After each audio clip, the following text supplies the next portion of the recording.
अभी मुंह को बंद करके काम करने को बोली। वो ईसीआई के बदौलत उनको एक बीजेपी गवर्नमेंट, डबल इंजन का गवर्नमेंट बंगाल में इंस्टॉल करना था, वो कर चुके हैं। अभी उनको काम करना है। अभी उनका हनीमून पीरियड होगा, पहले 100 दिन, फिर उनको काम करके अपने जगह को उनको दिखाना पड़ेगा, वरना एक रिस्पॉन्सिबल ऑपोजिशन के नाते टीएमसी उनको बख्शेगा नहीं। क्योंकि हमें मालूम है कि ये जो जनादेश जो है, जो ईवीएम का जनादेश है, हमें नहीं लगता है कि जनता जो है, बंगाल का जनता, निरंजन जी, बड़ी खबर मैंडेट आपके लिए, एक बड़ी खबर आ रही है, आपके लिए बड़ी खबर आ रही है। आपको बता दूं, भवानीपुर से बीजेपी के शुभेंदु अधिकारी चुनाव जीत गए हैं। ममता बनर्जी को शुभेंदु अधिकारी ने बड़े अंतर से चुनाव हरा दिया है। शुभेंदु अधिकारी ने ममता बनर्जी को 15,113 वोटों से चुनाव हरा दिया है। 15,113 वोटों से। कल्पना करिए, मुझे लगता है, मुझे भी यकीन नहीं हो रहा है कि ममता बनर्जी चुनाव हार जाएंगी। आखिर ऐसी कौन सी गलती हो गई, ऐसे कौन से मुद्दे हैं जो छूट गए? क्या भ्रष्टाचार, कटमनी, मुस्लिम तुष्टीकरण ये बड़ा कारण रहा निरंजन? ये सब कारण है। मैं अभी से कुछ एनालिसिस कर रहा था और ये मैं आज आपके टीवी पर नहीं बोलूंगा। मैं ये पार्टी को लिखित तौर से ईमेल के मतलब ईमेल के जरिए हम पार्टी को ये हम जरूर कहेंगे। हमें भी लगता है कि किसी जगह हमको थोड़ा चूक हुई है। तो फिर भी ये जो मैंडेट है, ये 100 से नीचे टीएम जाएगा, ये तो कतई नहीं हो सकता है। ये it looks completely rigged and manipulated, और मैं इसको मेंटेन करता हूं कि ये जो मैंडेट है, इसको लूटा गया है। और इलेक्शन कमीशन हर एक कोशिश किया है, स्टार्टिंग फ्रॉम एसआईआर।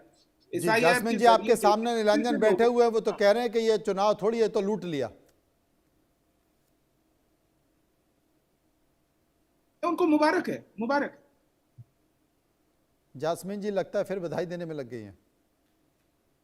विपिन जी, नहीं, उनको ये लूटा गया जो मैंडेट है, उनको मुबारक, बीजेपी को मुबारक। हमने जो 3 बार टीएमसी बंगाल के सत्ता में आया था, वो हम जन ये बात भी सही है। देखिए, ये बात भी सही है कि अगर 3 बार टीएमसी ने सरकार बनाई है तो 15 साल का कार्यकाल बहुत बड़ा कार्यकाल होता है। एंटी इनकम्बेंसी हो जाती है और बहुत ज्यादा सा विकास बंगाल में हुआ भी नहीं है। जी, मैं निरंजन भाई एक बात आपसे जरूर बोलूंगा। देखिए, हार जीत लगी रहती है और आपने बहुत बड़ी बात कही। बिल्कुल, मैं उसके लिए बिल्कुल आप भी बधाई के पात्र हैं, क्योंकि देखिए, हार के लिए बधाई के पात्र। मैं किस लिए बोल रहा हूं, पहले सुन लीजिए। ग्रेसफुल लूजर होते हैं आप। बिल्कुल, आपने जब आकलन की बात करी, निश्चित बात है, जो आपके गिले शिकवे हैं कि आपको लग रहा है कि कुछ ना कुछ गड़बड़ हुई है, वो अलग बात है। वो बिल्कुल आपको हक बनता है, यही लोकतंत्र की खूबसूरती है। लेकिन साथ साथ आप बोल रहे हैं कि कहीं अगर, देखिए, नो वन इज परफेक्ट, ये बात भी अपनी जगह दुरुस्त है। तो यहां पर कमी पेशी हर में होती है। यही बात अगर 2021 की बात बोले, तब भाजपा बड़े बड़े दावे कर रहे थे, दोहरा शतक लगाएंगे, और तो वो उस समय वो ये बात बोल रहे थे कि कुछ ना कुछ गड़बड़ हुई है, जिसके कारण हम लोग यहां पर नहीं कर पाए। ये देखिए, हार जीत लगी रहती है।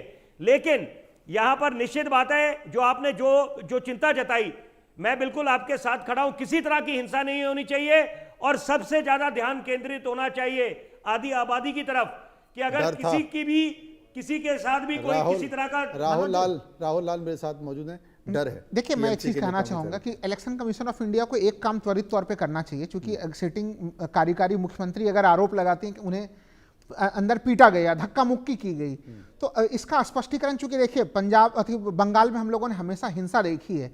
आप अगर ये चीज, तो वहां तो सीसीटीवी फुटेज होंगे। मैं वही कह रहा हूं, सीसीटीवी लगे हुए हैं। बिल्कुल, मैं कह रहा हूं, पता भी चल जाएगा। और मुझे लगता है कि सार्वजनिक तौर पर उसको जारी करना चाहिए। यही बात मारापीटी हुई है, धक्का मुक्की हुई है, या केवल राजनीतिक आरोप लगाया जा रहा है? मैं कह रहा हूं कि इसलिए मैं कह रहा हूं कि जब से वो, जिस क्षण वो घुसी अंदर और जब वो निकली, उस पूरे क्षण के सीसीटीवी फुटेज को सार्वजनिक कर दिया जाना चाहिए, जिससे कि किसी प्रकार की कोई कंफ्यूजन न हो। हम लोग मध्यकालीन युग में तो रह नहीं रहे। एक एक क्षण जो है कि हर कुछ रिकॉर्ड हो रहा है, और वो स्ट्रांग, वो वहां पे क्वांटिंग सेंटर पे गई हुई थी, तो वहां तो सीसीटीवी फुटेज होता ही है। क्योंकि एक सिटिंग महिला मुख्यमंत्री अगर ये आरोप लगाती हैं कि अर्धसैनिक बलों ने उन्हें पीटा, तो सोचिए कि इसके बाद प्रतिक्रिया क्या होगी। इसका खंडन अगर इलेक्शन कमीशन को चाहिए कि त्वरित तौर पे वो सीसीटीवी फुटेज एकदम सार्वजनिक डोमेन में आए, नहीं तो फिर देखिए, अभी तक हम लोग ये खुशी मना रहे थे कि पश्चिम बंगाल जो है वहां पे चुनाव शांतिपूर्ण ढंग से संपन्न हुआ। एक भी घटना नहीं घटी। लेकिन अगर ये सावधानी, विपिन जी खाली एक लाइन, कि अगर ये चीज, ये सलाह का अगर सरकार पालन, इलेक्शन कमीशन ऑफ इंडिया पालन कर ले, तो कम से कम इसको लेके जो कंफ्यूजन की कोई स्थिति बन रही है कि मुख्यमंत्री के साथ कैसा व्यवहार हुआ, क्या चीज हुआ, वो उस जनता को क्लियरिटी रहेगी। नीलांजन कुछ कह रहा है, एक बार नीलांजन को सुन लेते, उसके बाद आता हूं। नीलांजन। हाँ, देखिए जो मुख्यमंत्री जो वो खुद बोल रही है उसके ऊपर, जैसा कि ये राजनीतिक विश्लेषक जी बोल रहे थे कि ऐसा इसको सार्वजनिक करना चाहिए, हम इनसे बिल्कुल सहमत है। ये इसको मतलब पब्लिक करना चाहिए, पहली बात है।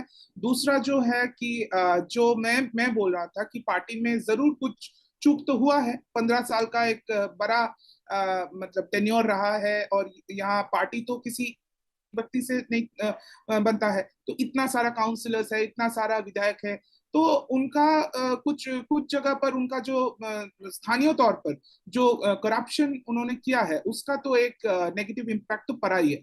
लेकिन मैं अभी आपको बोल सकता हूँ, उनमें से काफी लोग अभी से बीजेपी में वो जाने के लिए वो अपना स्टेटमेंट देने लगे कि वी वेलकम दिस गवर्नमेंट, हाँ जय श्री राम, ये सब उन्होंने स्टार्ट कर दिया है अभी से, और वो लाइन लगा चुके हैं बीजेपी में जाने को। नहीं, तो इससे आपत्ति क्या है? इससे आपत्ति क्या है? क्योंकि अगर जय मंगला कहा जा रहा था, और बीजेपी ने तो शुरू से ही कह दिया है भाई, शुभेंदु अधिकारी तो वोटिंग के दिन सड़कों पर गलियों में घूमते घूमते हिंदू हिंदू भाई भाई जय श्री राम के नारे लगा रहे थे, तो उसमें आपत्ति क्या होनी चाहिए? आप समझे, आप हमारा बात को नहीं समझे। मैं यही बोल रहा हूँ कि ये लोग लाइन लगा चुके हैं में जाने के लिए, वो बीजेपी के वॉशिंग मशीन में जाना चाहते हैं, और खुद को वो मतलब ठीक तरीके से वो बीजेपी में प्लेस करना चाहते हैं। इससे बंगाल का जनता का कोई लाभ नहीं होगा। हमें तो खुशी है कि अभी जो ये सब हम क्या कहते हैं, बैड ब्लड अगर पार्टी से निकल रहा है, तो इससे हम जैसे जो नेक तरीके से पार्टी के लिए हम काम करते हैं, या फिर पार्टी को रिप्रेजेंट करने का कोशिश करता है, उसके लिए नैरेटिव बिल्ड करने का कोशिश करते हैं, हम लोगों को चांस ज्यादा मिलेगा, तो इसके लिए हम तो खुश हैं। लेकिन आई डोंट थिंक कि ये जो मैंडेट आज आया है, ये डिजर्व करता है तृणमूल कांग्रेस या ममता बनर्जी। ममता बनर्जी भवानीपुर से हार सकती है, ये मुझे स्वीकार्य नहीं है। तो खैर जो भी हो, आज बीजेपी का डे है, वो बंगाल में वो रसगुल्ला खाए, वो लड्डू खाए, आज ये दिन वो मिष्टी दोई खाए, रसगुल्ला खाए, लड्डू खाए, जो खाए वो खाए। लेकिन विपिन जी बता दीजिए, और टीएमसी के कार्यकर्ता को भी खाने दें, वो टीएमसी के कार्यकर्ता को ना मारे। नीलांजन जी, बहुत अच्छी बातें आपने कही, बिल्कुल निश्चित बात है। देखिए, यही अपेक्षा करी जाती है कि आप हार जीत लगी रहती है, और बढ़िया बात है ये आपने जो बात बोली। मंथन भी करना चाहिए, हर किसी को मंथन करना चाहिए, भाजपा को केरल में भी मंथन करना चाहिए। शुरुआत हुई है लेकिन फिर भी मंथन करना चाहिए। तो ये देखिए, ये हार जीत लोकतंत्र का महापर्व में चलती रहती है। मैं ज़रूरी बात अभी जो जहन में आती है, देखिए दिल्ली राजधानी में जब निर्भय घटना हुई, दिल दहलाने वाली, और पहले मुख्यमंत्री शीला दीक्षित थी, 2012 में घटना हुई, 2013 में सत्ता परिवर्तन हुआ वहाँ पर, और वही ऑर्जी कार की घटना हुई। तो कहने का मतलब मेरा ये हुआ सरल शब्दों में कि यहाँ पर एक संकल्प सबको लेना चाहिए, पूरे देश भर में 140 करोड़ देशवासियों को, कि हम आधी आबादी को अगर सही मायने में हम महाशक्ति बनना चाहते हैं, बड़े बड़े सपने संजो के बैठे हैं कि यहाँ पर सबको अपनी भूमिका निभानी पड़ेगी। सिर्फ महज बोलने से काम नहीं चलेगा, सबका दायित्व बन जाता है। किसी भी राज्य में किसी भी तरह का दुर्व्यवहार अगर महिलाओं के प्रति होता है तो सबको। विपिन जी, मुझे नहीं लगता कि शायद जनता को फर्क पड़ता है, क्योंकि निर्भया कांड के बाद इतना बड़ा आंदोलन हुआ, और आज भी तमाम ऐसे राज्य हैं जहां पर बलात्कार का, अगर आप एनसीआरबी का डेटा उठाकर देख लें तो आप हिल जाएंगे। निश्चित बात मनोज जी, उसमें तो डबल इंजन वाली सरकार, उत्तर प्रदेश राजस्थान के आंकड़े बड़े ऊपर हैं, तो वो तो